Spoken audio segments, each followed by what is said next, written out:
మంచి ఆహారంతో పాటు కావాలి స్వచ్ఛమైన నీరు. అదే సనాతన్ జల్. వివరాలకు 8919763872. జ్యోతిష్యంలో 9వ స్థానం ఉంటుందండి. దాన్ని పితృస్థానము అంటారు. 9th house.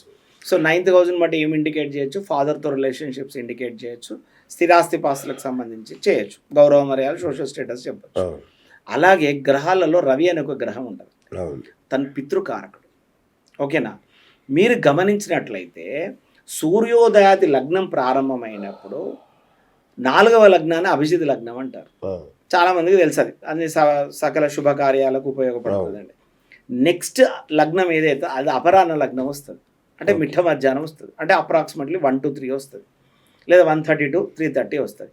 ఇక్కడ కనుక మనం ఇక్కడ ఎందుకు పెట్టాలండి? మనం పితృదేవతలకి ఈ సమయంలో ఎందుకు మనం తద్దినం పెట్టాలి, ఈ సమయంలో ఎందుకు మనం ఆరాధన చేయాలి, లేదా తర్పణాలు ఎందుకు విడిచిపెట్టాలని అంటే, ఆ లగ్నం నుంచి కనుక మనం గమనిస్తే 9వ స్థానంలో సూర్యుడు ఉంటాడు. అంటే పితృకారకుడైన సూర్యుడు పితృస్థానంలో ఉంటాడు. ఆ పర్టికులర్ ఆఫ్ లగ్నంలో ఆ గంట 45 నిమిషాల సమయంలో భూమండలానికి విజిట్ చేస్తారు పితృదేవతలు. ఓకే, అందుకోసమే ఆ పర్టికులర్ ఆఫ్ సమయంలోనే మనం ఈ యొక్క అపకర్మలు చేయడం కానీ, తద్దినం పెట్టడం కానీ, అర్చనలు చేయడం కానీ చేస్తూ ఉంటాం. అది విశేషం.